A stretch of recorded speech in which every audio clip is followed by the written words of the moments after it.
Oh, did you guys see Ezra Klein? He spoke to fuck. Who did he speak to? Come on. He just did.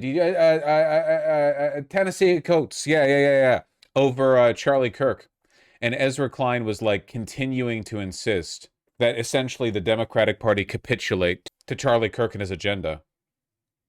There are two things that are true about what Fucking President hate Donald this Trump guy. said at Charlie Kirk's memorial service. He did not. Why are they talking about Kirk? Because Ezra Klein wants to use literally everything that happens, good or bad, to justify the Democratic Party moving right. If the Democratic Party gets a win, that's a sign that they no longer need to waste time capitulating to the intolerant left, and would their time would be better served trying to appeal to the moderate middle. If something bad happens, the Democratic Party, well, that's just a sign, buddy, that their current strategy of appealing to the left is no longer functional, and they should shift over to the right. Doesn't matter what happens. Not hate his opponents. He wanted the best for them. That's where I disagreed with Charlie. One is it's frightening to see the president. Why are we losing? We're losing because there are always moments when we lose. See, that feels very fatalistic to me. It doesn't feel fatalistic to me. It feels like the truth. I mean, and let me express what I mean. I'm Ta-Nehisi Coates. I'm the writer. I'm the individual, right? But I am part of something larger, and I've always felt myself as part of something larger. I have a tradition. I have ancestry. I have heritage. What that means is that I do whatever I do within the time that I have in my life, whatever time I'm gifted with. And much of what I do is built on what other people did before then. And then after that, I leave the struggle where I leave it. And then hopefully it's in a better place. Oftentimes it's not. That's the history, in fact. And then my progeny pick it up and they keep it going. I am descended from people who in their lifetime fought with all their might for the destruction of chattel slavery in this country. And they never saw it. They never saw it. In my personal belief system, they died in, defeat, in darkness. Ezra was there in both the pre and post Bellum period, arguing that Lincoln went too far. He was there. He was arguing that post-Civil War integration was a fairy tale, that there was no real way to alter the fundamental state of things. People like this, the moderate white, they've always been around. And so I guess the privilege that I draw out of this, best I can do is 2 acres and a dog, is not that things will necessarily be better in my lifetime, but that I will make the contribution that I am supposed to make. The fact of the matter is, as horrifying as, that the killing of Charlie Kirk was, and as horrifying as the feeling is, this moment that we are in, an era of political violence, and I don't want to sound flip here, political violence is the norm for the Black experience in this country. It just is. I don't even mean like the Malcolm X, Martin Luther King variety of it, right? Which is the norm too. You would be hard pressed to have a conversation with a Black person in this country that is a descendant of slavery and not have them be able to reach maybe right here or to tell you themselves, look, my uncle, my grandfather, my great-grandfather, they lived in a small town in Mississippi, in Tennessee, in Alabama. They got into some sort of dispute with a white man, and either they were lynched or we had to run. Political violence. I'm not saying anything because I'm waiting for the other shoe to drop, because somehow Ezra has to follow this up with a plea for the Democrats to move right. And I'm wondering how he's going to do it. He's probably going to answer this with a question. Through us. It is our heritage. Is that good? No. Do we valorize it? Absolutely not. Do we minimize it? Absolutely not. But a life free of it is not a thing that's really in reach in my time. Sometimes I think that having a historical scope that wide can make the present too deterministic. So to me, I look at the last, 8, 12 years. Mm-hmm. No, give him a sec. What I see having happened is we, the coalition I am in, the things I believe in, lost ground. And people determinedly worked to make that so. Charlie Kirk worked to make that so successfully, right? I think that when he began going to college campuses and putting out a sign at a table, what he was eventually going to build was not obvious, right? I think he worked. I think he was a successful political actor. And I think that from when in 2016, we lost to Donald Trump the first time, very narrowly, won the popular vote, right? And then in 2020, we almost lost to him and began seeing we were losing a bunch of voters we thought we were fighting for, right? Losing more working class voters, losing non-white voters, right? Something was changing, but we won, so okay. And then in 2024, we really got our asses handed to us. Okay, hold on. First of all, Biden beat Trump by 7 million votes in 2020. It was because of COVID, but it was still a very large margin. MAGA was really, really weak from like late in Trump's first term to early in Biden's term. Really weak, you know? Like that's the thing this analysis always overlooks, which is that while we're talking about Democrat failure and Democrat capitulation, there was a window where MAGA was incredibly weak. And the Democrats, Merrick Garland, chose not to do anything with it, even though he not only should have, but had a legal and moral obligation to. You know, he's accusing Coates of being fatalistic, but Ezra Klein is the one being fatalistic here because he can't actually assign blame to the Dems. Like, yeah, the Dems fumbled the bag, but to him, all of this just has to be like a course of history kind of thing, or like broader strategic failures, you know, stuff like not moving the coalition further. Remember, this is the guy who just said that we should be willing to include more pro-life Democrats, anti-abortion in 2025. In a year where even in states like Kentucky and Kansas, a majority of voters are affirming a woman's right to choose. He's arguing what we need to do is bring on more pro-life Democrats, thereby muddying the waters and shaking what is otherwise a very unambiguous issue. Democrats are pro-choice, Republicans are pro-life. Why does he want to do this? When he's an advocate for popularism, when he's an advocate for doing things that are popular, when that would be objectively unpopular? Because he hates you and he wants you to die. Also, he wants you to subscribe to his Substack.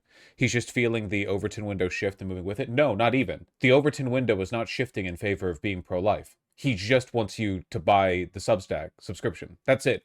Again, like a lot of the far-right people are just grifters. Like in the same way that Alex Jones goes to bed every night and thinks of his fans, what idiots. Nick Fuentes does the same thing. Donald Trump does the same thing. Ezra Klein is the exact same person, just much, much less successfully. But he envies them. That's why he has nothing but positive things to say about Charlie Kirk. When Ezra Klein says Charlie Kirk did politics the right way, what he means is Charlie Kirk was an unrepentant grifter and he made millions. And that's what this is about. And he envies him for it. And we let a much more dangerous form of politics fully erupt.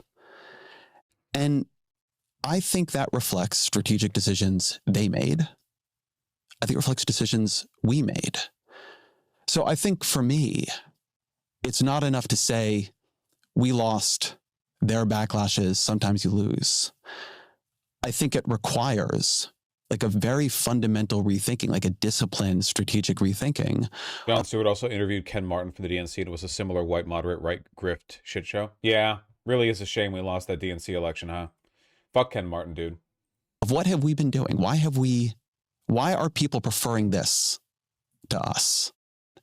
And why is he bringing the vocal fry like he's saying something profound? Lol. Yeah, isn't it? Honestly, it's like it reminds me a lot of like I don't know, dramatic fanfic reading, or like those bits you get from the small blogs or whatever. It's like there's this performative, this grandiosity being assigned to shit that doesn't mean anything. It's like really boring, actually.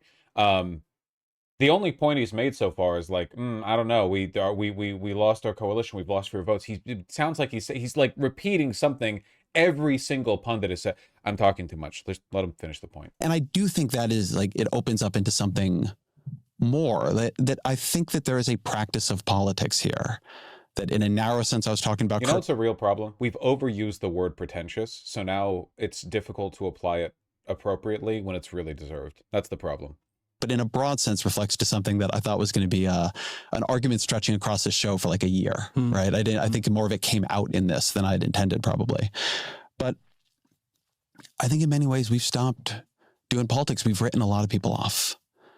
And in writing them off, we are losing and we are unable to protect ourselves, unable to protect them, just unable to make good change in the world. Can you say more about that writing them off, please?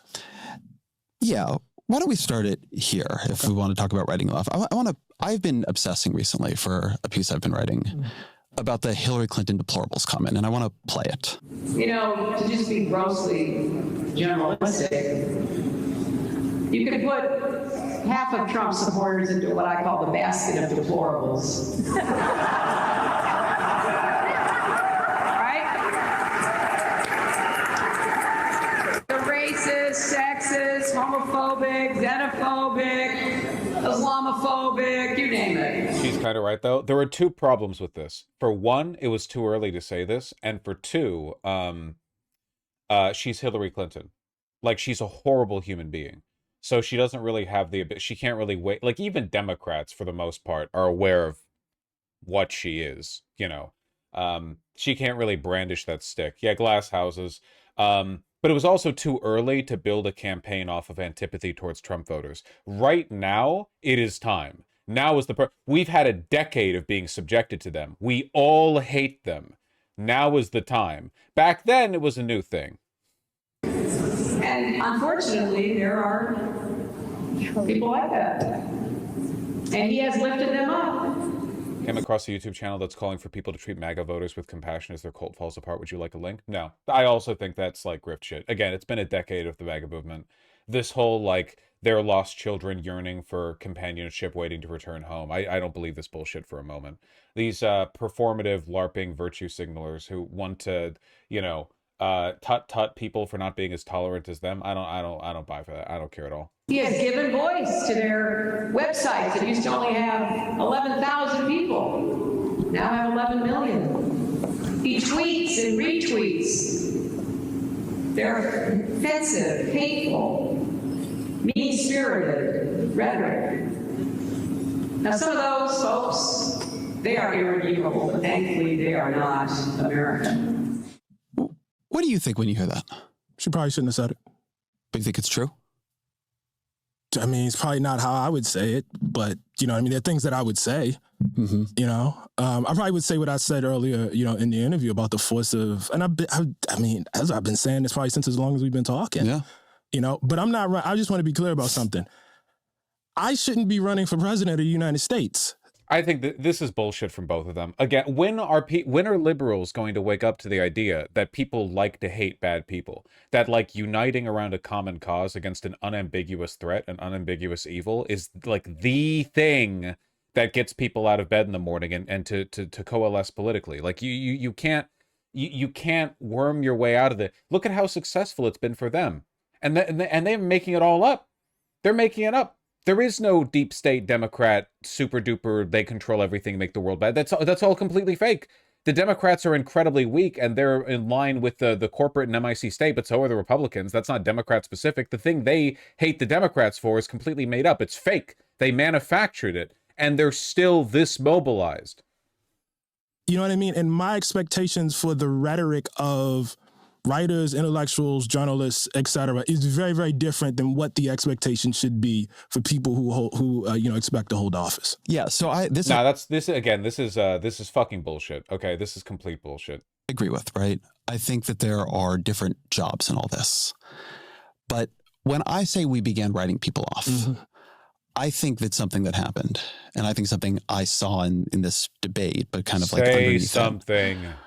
Was that the work of politics, of bridging over a lot of profound, fundamental, moral disagreements, I think became somewhat demeaned, diminished. It began to seem like, in many cases, a betrayal to people. The tent shrunk. We couldn't keep the Obama era enlightened centrist grift going in an era when one half of the political equation was unambiguously evil and did not believe in anything good.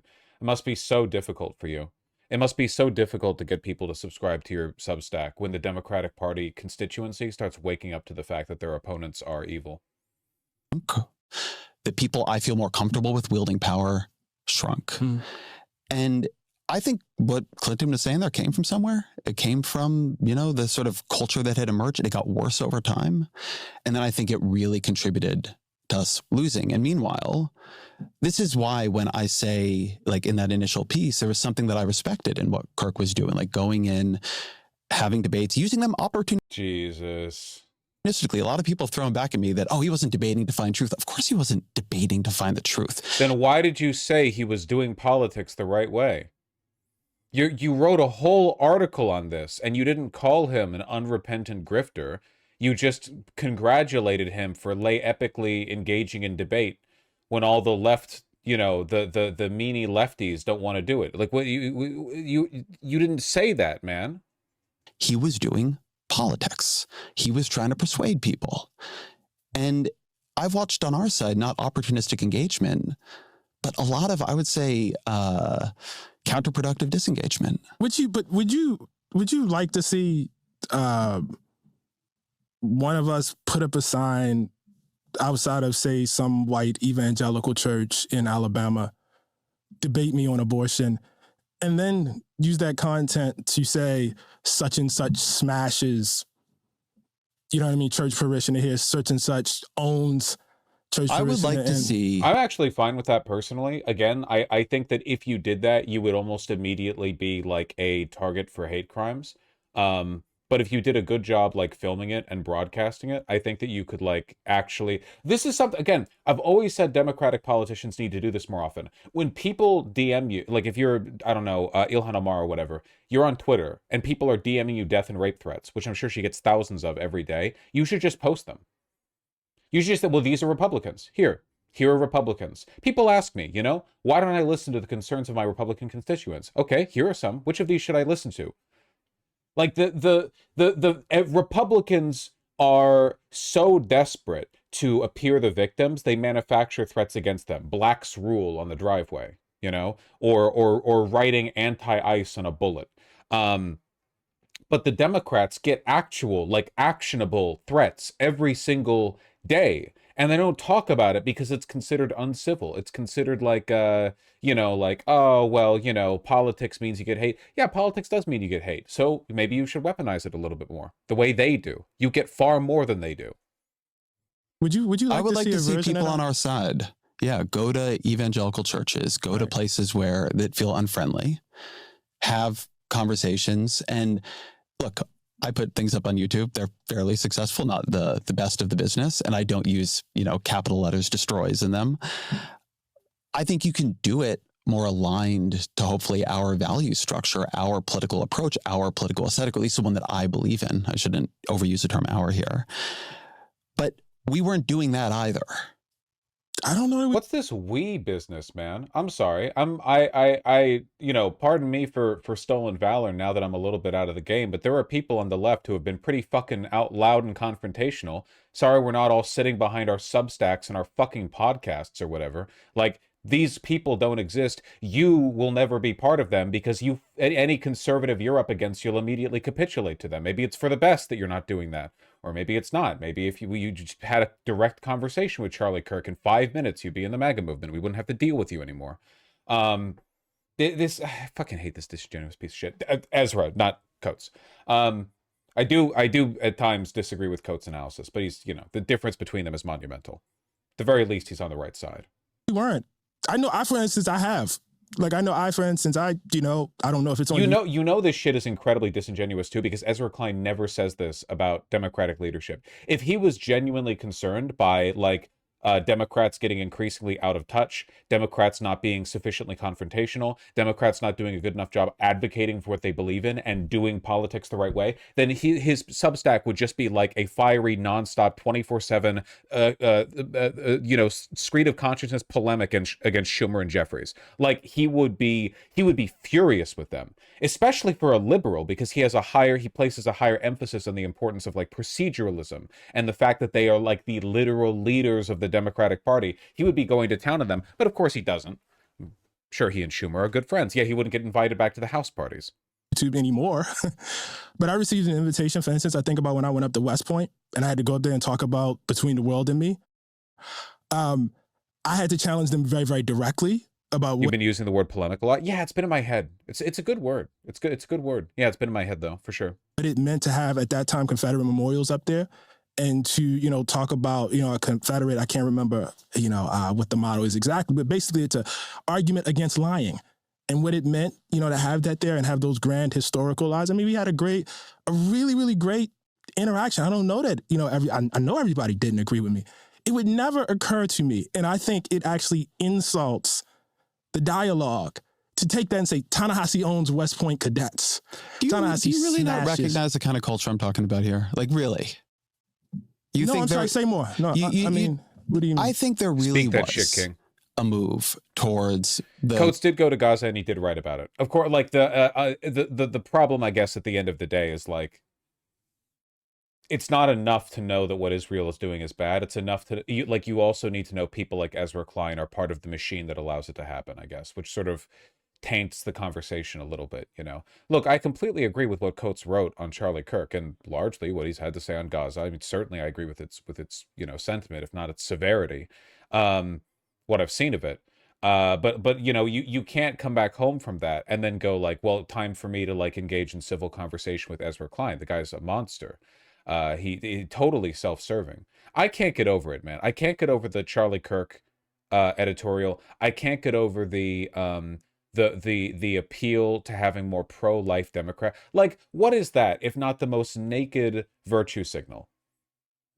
Like when you've run out of other arguments to make. I'm not partisan. I'm just a reasonable, pragmatic, politically minded Democrat who's interested in expanding the coalition. Maybe we should include more. We need more pedophiles in the Democratic Party. Yes, we're leaving out core components of the American electorate. Like, what the fuck are you saying, man? Like, what the fuck are you talking about? Centrist moment? Yeah, when you like run out of shit to say.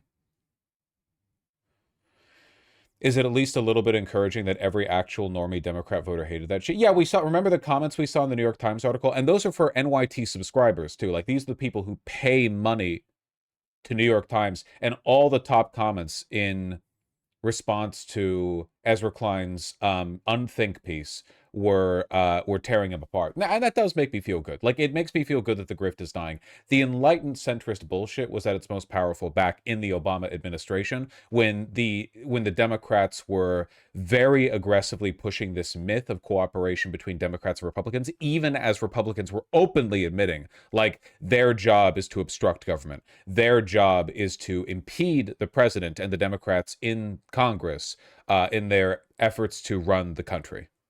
Sort of approach Clinton is offering here, I think we began to pull back.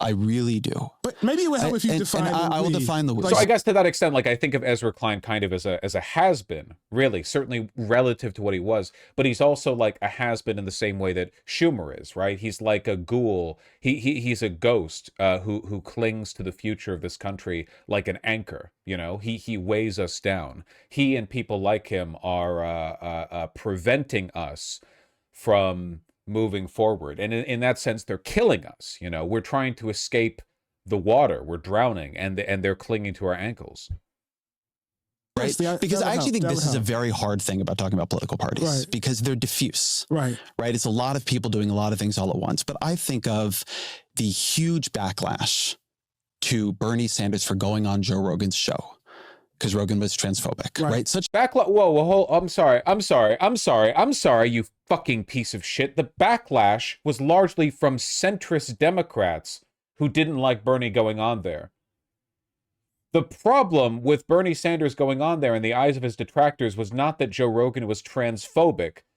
It was that Joe Rogan was on the right coalition. It was the libs who got mad at him. Every leftist I knew, every leftist I saw was like, yo, Bernie, he got a fucking endorsement.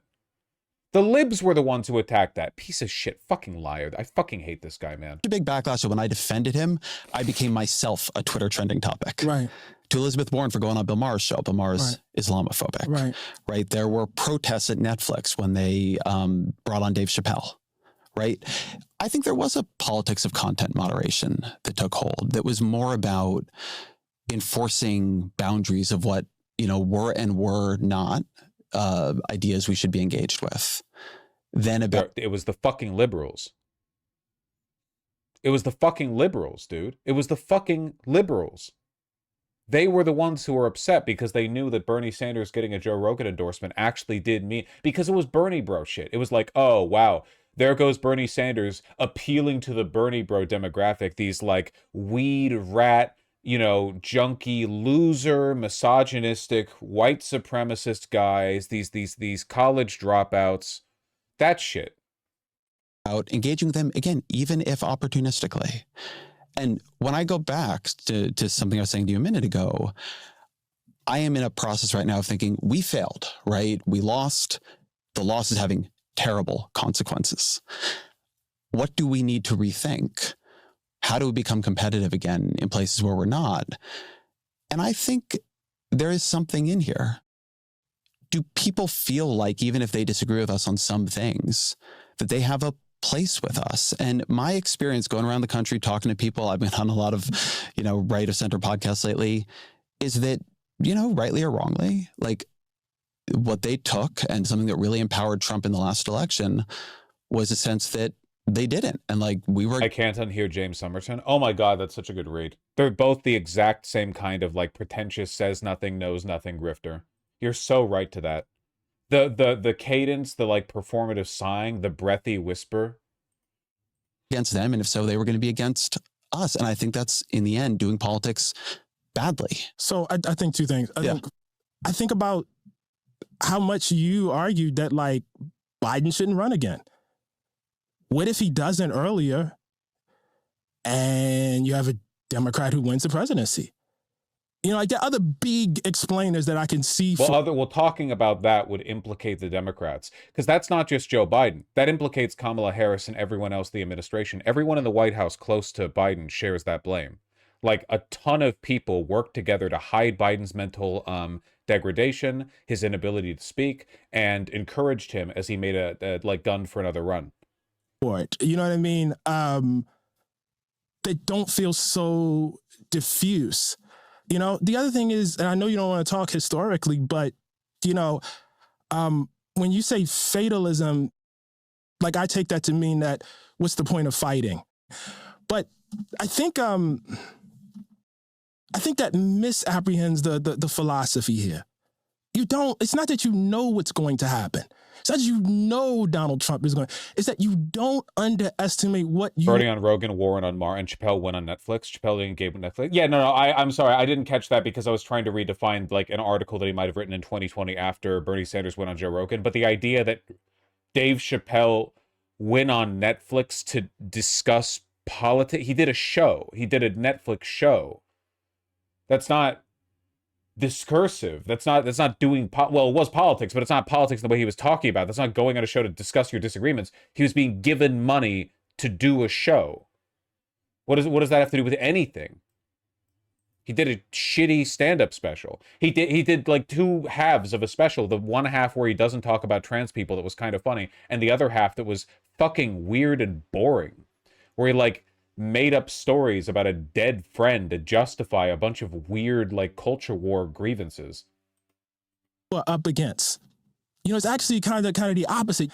I mean, man, you yourself wrote these. Well, he didn't make the friend up, but the stories. I mean, the way he talked about it was fucking weird. About how high the level of racial resentment was. That this country, or some segment of it, was so, as the term was used at the time. Kind of makes sense. Ezra would conflate performance with discourse. You're right, considering he apparently considers the Charlie Kirk bullshit to be discourse. Yeah, it makes sense. Maybe the two are exactly the same to him. Maybe he's like a fucking psychopath and he genuinely doesn't understand the difference between doing politics parentheses doing a show and doing politics parentheses having a genuine conversation. Racially resentful. I call it racist, but racist that it flooded down to Barack Obama's dog Bo. Mm-hmm. That's not a small amount of power. Are these guys considered intelligent? Coates is good. Ezra Klein, if he's intelligent, it's only like in the field of self-promotion. I mean, he's intelligently self-promoted. Look up Ezra Klein and then search within the past month. Dude's everywhere. Like, despite the fact that he represents like a legacy attitude towards politics and that is increasingly at odds with like reality. He's the New York Times op-eds, Vox, the New Yorker. He's still out there with the big podcast appearances. He's still doing stuff, man. Oh, like that's not a small force. And so, just really quickly getting back to Charlie Kirk, like I would watch those clips of him saying those things, man, and I would see how people would cheer and get charged by it. People get activated by hate. It's a very, very, very. Are we getting to my point?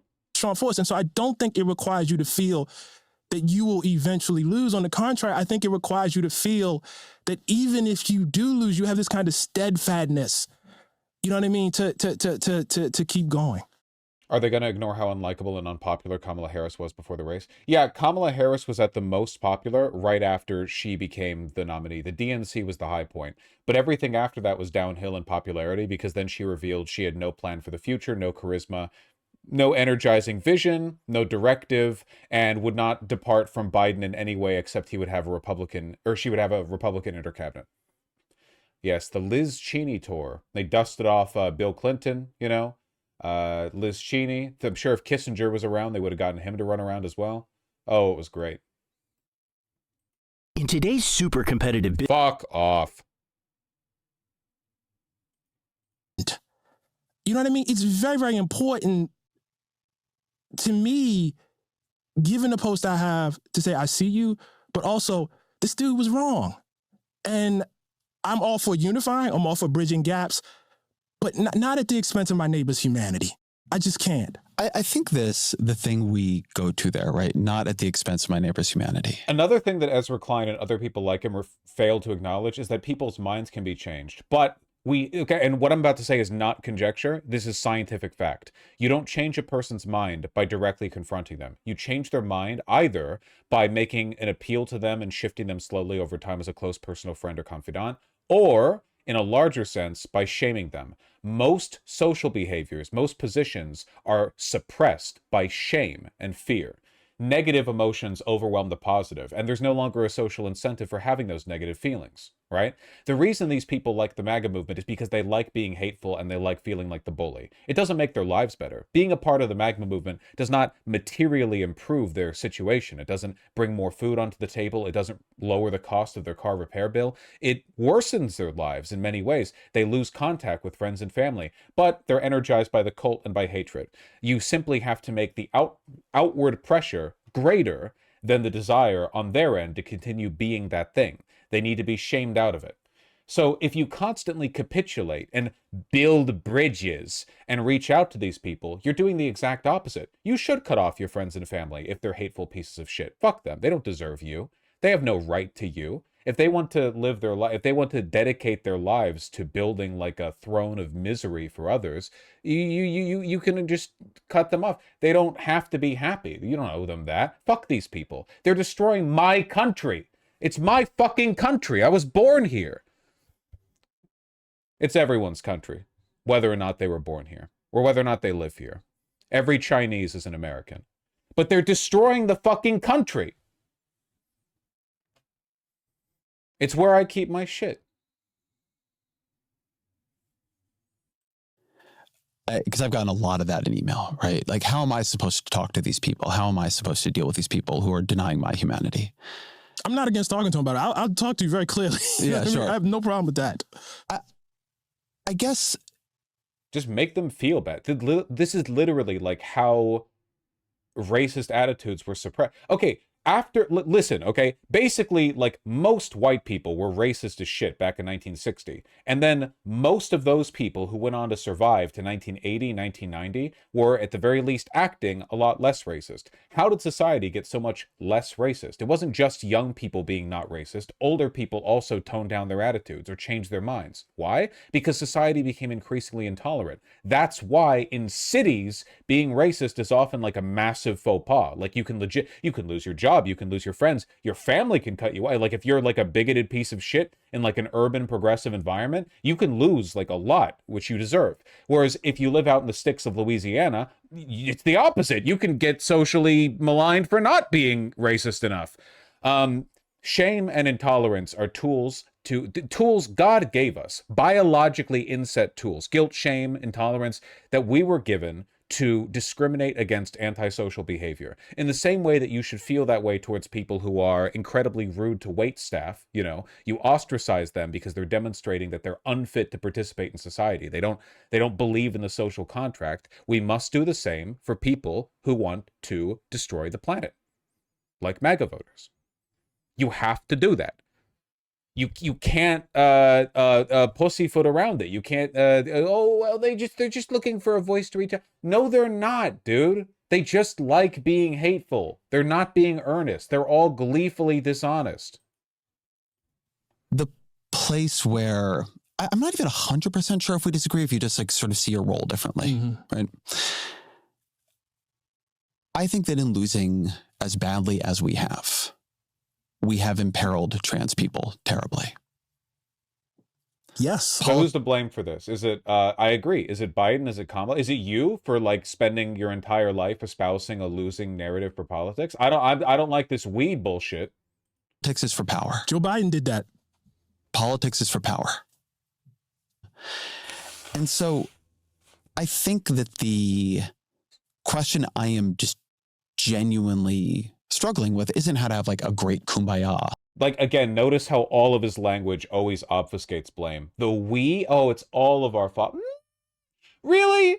Was the left responsible for Biden and Kamala? Is that true? Is that true?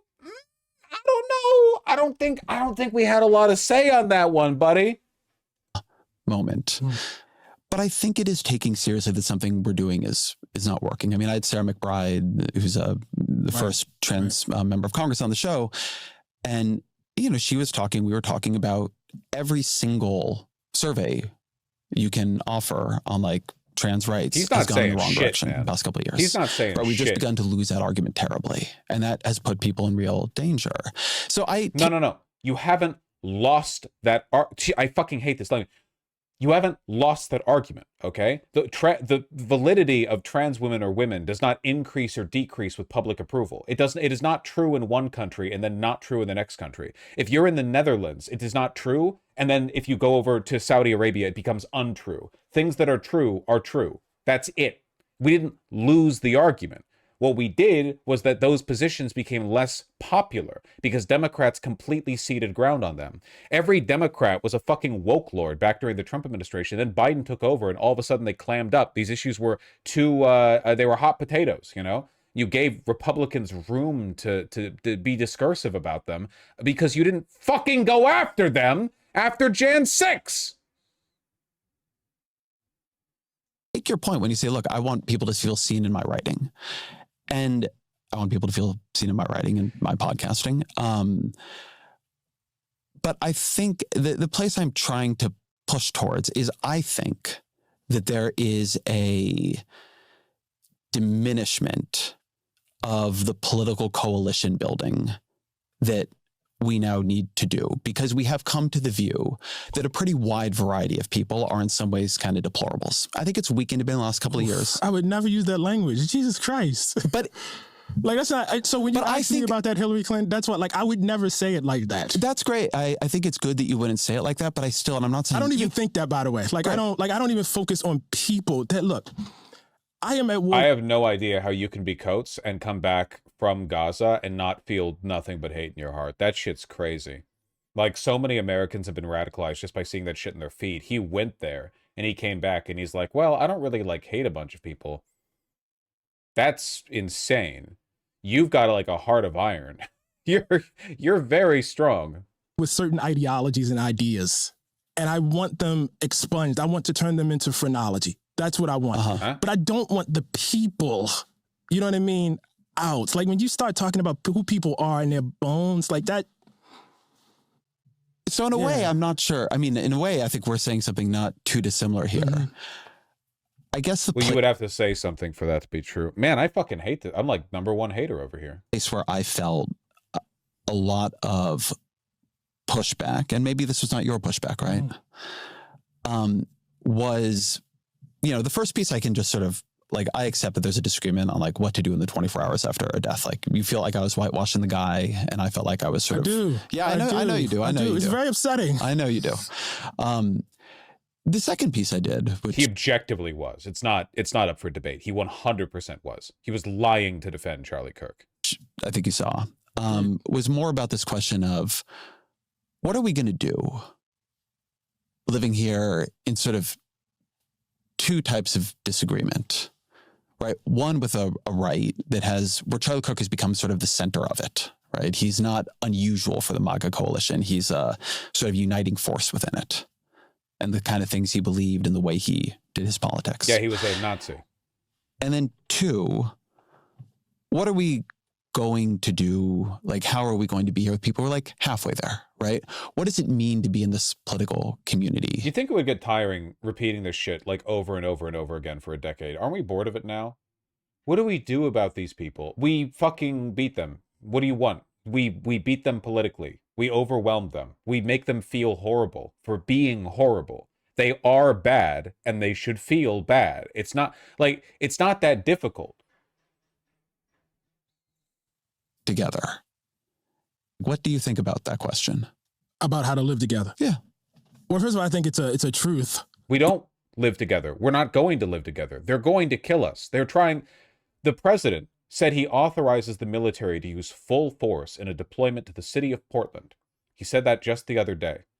He signed a national security presidential directive, including things like extremist gender ideology, parentheses, believing in trans people, as sign of domestic terroristic activity worthy of being investigated by anti-terror FBI investigative teams. There is no living with this. It's fascism. It's a fire. It will burn all of us out. These are not like positions we have to tolerate living next to.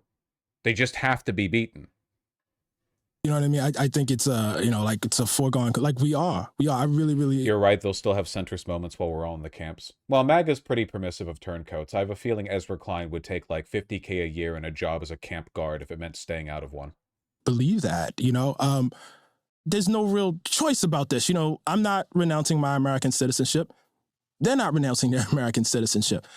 So this then, as far as I'm concerned, is a contest of ideas and narratives. Again, all I can go to is my role as a writer. And my role as a writer is to state things as clearly as I possibly can to make... That's true, but I don't even think the majority of MAGA voters support those policies. Okay, and they voted for the guy and support the guy who does. Their stupidity isn't really my fault or my problem. I don't know what to... Yeah, they don't consciously support it, but like... I don't know. This seems kind of like on them a little bit. Them in such a way that they haunt, to state truths and to reinforce probably the animating notion of my politics, and that is that all humanity is equal and is worthy of that. I reckon at least half of Trump voters are winnable low-info median voters, not Kirkites. You don't understand. The median Trump voter is a Kirkite because what we're describing here is like a low IQ hodgepodge of emotionally charged messaging disguised as like a political movement. It doesn't matter. The most ardent fascists are often the people who know the least about it. Like their level of knowledge on the topic is irrelevant, and they're not going to be won over because what they care about is the emotions, not the policies. They don't really care about like the technical necessity of a bunch of different fascist policies. What they care about is the feeling that it gives them, the feeling that they're part of this movement. So you have to break that feeling. You have to break that movement. But you're not going to argue with them on policy. Have you seen any on-the-street interviews with Trump voters? None of them have any idea what's going on. Like, they live in a different type of world. Yeah, you can show them, like, directly factual information. Hey, Trump lies about everything, not in like an ambiguous, if you look at it or you listen to the experts, but like just flatly lies about the numbers and the sources that he cites. He just makes shit up all the time. And if you get down to it, all of them will be like, yeah, well, I think he shouldn't have done that, but they're still going to vote for him for his third term. You know, and I actually think all of the sort of political and policy positions are, you know, that I probably find myself in like sympathy with, are attempting to affect that, you know, in the real world. And so, and again, I'm putting aside your piece, but I'm just you know, thinking about the moment we're in. When I hear or see people who are honored, and there are winnable people that exist. Buddy, we're 10 years into the MAGA movement. We have to move on. We have to wake up and smell the roses and move on, okay? This shit is not getting... These people are not susceptible to reason. Come on. What haven't you ever heard you can't reason a person out of a position they didn't reason themselves into? They like MAGA because it makes them feel powerful. So they have to be made to not feel powerful. That's it. That's it. That's all there is to it. Commemorated in such a way so that they almost become a national religious figure. And then I see their content. And I see that they're... How do you account for Trump Mamdani voters then? Because Mamdani gives them that feeling of being powerful. This is exactly what I'm talking about. There are a lot of people who, okay, I'll tell you this much. Nobody is a Trump Mamdani voter because they like the policies of Trump, but also the policies of Mamdani. 0%. Zero of them. They like the feeling and the feeling. They might lie about the policies because admitting it's about feelings would make them seem stupid, but they are stupid. To be a Trump Mamdani voter is to be stupid. Low IQ, easily manipulable, like clay in the head, you know. They just like the feeling. They like populism. They like the feeling that they're included. They like the mobilizing narrative. They don't really care what happens to the country. But that's exactly what I'm talking about. This isn't about moving them over, like reasoning with them. That's futile. It's about moving them over by giving them a stronger con to mobilize around, and by disincentivizing the con they were with previously, you know, making it more socially intolerable. Content is actively destructive to humanity. I have to draw a line there. Like, I think, like, for me, like, the bigger question is, where are the lines? You know what I mean? And I think there's no problem with saying, listen, you can't hurl epithets at people. You're out if you do that. I'm sorry. Look, you want to have a debate about whether we should have affirmative action, you know, in colleges? I'm here for it. You want to have a debate? What does it mean to be on the other side of the line? I'm sorry, what do you mean? What does it mean? So once somebody's on the other side of the line, right? What does that mean for you? For instance, once you think it's okay. No. Yeah, I'm trying to make this concrete. Yeah, no, I am too. Yes. Once, for whatever the definition of the line is. Right. What does it mean for you for somebody to be on the other side of it? Right? Not somebody who just died. Right. But somebody still living. Right. If you think it... Political enemy. Political enemy. We've had this concept in our heads for all of human history. Political enemy. They are an enemy. They want to make the country, the world, a worse place. They're an enemy. Their beliefs, their positions have to be fought against. You have to get more power than them, faster than them. Is okay to dehumanize people, then conversation between you and I is probably not possible. And so what do you do with the fact that so many people think that is okay? I think what you try to do is, again, this is the difference, right? Like, I don't necessarily have the crystal ball to say that in this time, I'm going to be able to convince a majority of people that, for instance, this is Coates' weakness, and this is where he needs to make that final step over. You have to be able to say, if you say there's a line, you have to then say what's on the other side of that line. For me, it's easy. Political enemy, right? I don't dog whistle. I'm not being ambiguous about it. Like, sometimes there are people who share the same country as you, who hold beliefs that are legal, but contribute to the destruction of the country, of themselves, of everything. And they are political enemies. We've had them plenty of times in American history. It's not new, right? Like, would we be struggling with this if they were more of a minority? The MAGA voters are so populous. What if we were talking about people who wanted to bring slavery back? Would we say we want to reach out to them too? No, we'd probably feel comfortable saying, like, nah, fuck those guys. They can rot in obscurity. I don't give a shit. All I care about is beating them. Okay, so just do it again. It's just a harder fight this time. There aren't that many people who want to bring back slavery right now. There are a lot of people who, let's be real, if slavery did come back to this country, they would at the very least be open to arguments in favor of it. But, you know, they want fascism nonetheless. Take the thing that's hot right now. Trans folks are human beings and deserve humanity. Although I think most people know that you shouldn't say what he said. Like, that shit is rude. It's just rude to talk to people like that. Ezra Klein made a point this entire time. I feel like he just keeps prompting questions of Coates. I think most people know that. So as I'm thinking my way through the question, I actually think that's not a hard line to draw. You know, I think not calling people out of their name, I think that's actually a basic value that most people have. And I think people who think it's not, who are pushing that, are actually themselves on the other side of the line. But so I want to hold on this for a minute, because I do think this is like a very and that's core different question. from policy, Ezra. Yeah, I understand. Don't want to like answer it or engage with it. Just want to, you know, fill up time. Got to have another fucking T-Mobile ad. Where is it? Where is it? There it is. Yep. Sorry, in the middle of the next segment, not even at a segment break.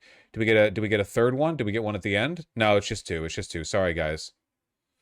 I don't know enough of that shit. I can only tolerate so much of this nonsense. Jesus Christ. Ugh. I did a workout right before stream. I'm a little tense, you know, but like in a good way. It feels good, you know. It's a minor step to some, you know. Oh, you exercise before work? For me, for a live streamer, you know, every day I get out of bed is a miracle. You have any idea how lazy my people are? It's because, of course, we work the hardest jobs in the world. All right. Here, let me mark that down. We need to do something a little bit more topical. How's the chest? The chest, ever since I got that pop, been doing really good. Been doing really good. Ever since I got that pop.